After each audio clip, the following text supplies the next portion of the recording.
नमस्कार दोस्तों, स्वागत है आपका हमारे YouTube चैनल पे। दोस्तों, आज मैं आपके लिए जो वशीकरण लेके आई हूँ वो इतना सरल और इतना प्रचंड है कि आप सोचेंगे क्या सिर्फ ऐसे भी वशीकरण हो सकता है? इतना सरल, बिना किसी सामग्री से, सिर्फ एक मंत्र के माध्यम से। तो सोचिए वो मंत्र कितना प्रचंड होगा, जो सिर्फ अपने आप में इतना प्रचंड है कि सिर्फ जब आप उसका सिमरन करेंगे, उस मंत्र का जाप करेंगे, तो सामने वाला व्यक्ति आपका हो जाएगा।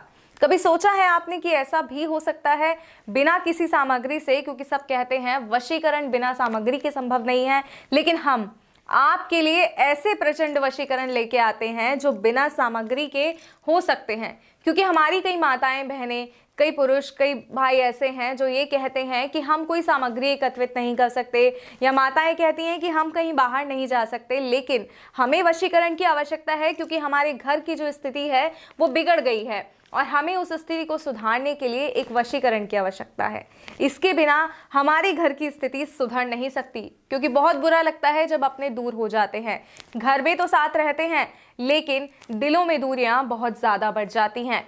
जी हाँ, अगर इन्हीं दूरियों को आप कम करना चाहते हैं, या आप एक ऐसे व्यक्ति हैं जो अपनी प्रेमिका से बहुत प्यार करते हैं, लेकिन आपकी प्रेमिका किसी और की तरफ आकर्षित हो रही हैं और आप नहीं चाहते कि वो किसी और से बात भी करे, वो ताउम्र आपकी होकर रहे, या प्रेमिका ऐसा नहीं चाहती अपने प्रेमी के लिए, तो ये वशीकरण जो है इन सभी के लिए प्रचंड वशीकरण है। इस विधि को ध्यानपूर्वक सुनिएगा, सही प्रकार से कीजिएगा। और एक और मेरी खास बात कि किसी भी गलत मंशा से वशीकरण का प्रयोग नहीं कीजिएगा। इसलिए वशीकरण विधि को करने से पहले कई बार सोच समझकर इस विधि को अपनाइएगा, मैं आपसे बार बार ये कहूंगी। और वशीकरण का एक सबसे पहला नियम है कि जब आप वशीकरण कर रहे हो तो कोई आपको देखे ना। जी हाँ, कोई व्यक्ति आपके आसपास ना हो, आप अकेले हो, एक ऐसे स्थान पर हो जहां आप अकेले हो, एकाग्रचित हो, तभी आप जो है इस विधि को कर पाएंगे। इस विधि का असर पूर्ण रूप से हो पाएगा। तो आइए समय ना बर्बाद करते हुए मैं आपको बताती हूँ कि सिर्फ एक मंत्र के माध्यम से कैसे आप किसी को अपने वश में कर सकते हैं। दोस्तों, पूरा दिन व्यतीत करने के बाद शाम को, रात को, जब आप रात्रि में सोने जाते हैं तो उस समय इस विधि को करना है। और करना कैसे है आइए बताते हैं। आप स्नान करके साफ स्वच्छ वस्त्र पहनकर इस दिन सोने जाइए, और सोने जाने से पहले जब आप अपने बेड पर, अपने गद्दे पर, जहाँ भी आप सोते हैं वहाँ पर बैठेंगे तो इस तरह आसन लगाकर एक बार बैठिए और अपने हृदय पर हाथ रखकर उस व्यक्ति का नाम लीजिए जिसे आप वश में करना चाहते हैं। सही कहूँ तो उसका सिमरन कीजिए, और इस हद तक कीजिए कि उसका चेहरा आपकी आंखों में उतर आए। और उसके बाद आपको इस मंत्र का 21 बार जाप करना है। जैसे ही आप इस मंत्र का जाप करेंगे उसके बाद आप सो जाएंगे।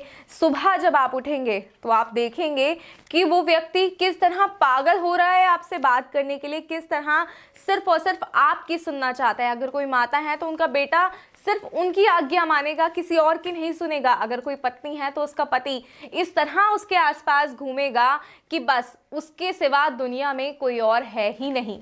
अगर आप चाहते हैं ऐसा तो इस मंत्र को ध्यानपूर्वक सुनिए। और मंत्र है ओम नमो भगवते त्रिलोकचन मम वश्यम करु करु स्वाहा।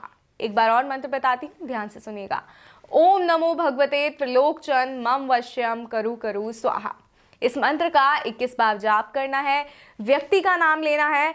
बात बहुत ध्यान से सुनिएगा कि हृदय पे हाथ रखकर ये पूरी विधि करनी है, कोई आपको देखे ना, इस बात का भी ध्यान करना है। और ये मंत्र आपको 7 दिन तक करना है, और 3 दिन के अंदर अंदर वो सदस्य आपके वश में हो जाएगा। लेकिन विधि को पूरा जरूर कीजिएगा। अगर वशीकरण समझने में कोई समस्या आ रही है तो आप स्क्रीन पे दिए गए नंबर पर कॉल कर गुरु माता से बात कर सकते हैं। गुरु माता आपकी हर समस्या का समाधान करेंगी। आप काफ़ी टाइम से परेशान हैं या वशीकरण करा कर थक गए हैं तो भी गुरु माता से बात कीजिए, वो आपकी हर समस्या का समाधान करेंगी और आपके जीवन में खुशियाँ ले आएंगी। नमस्कार।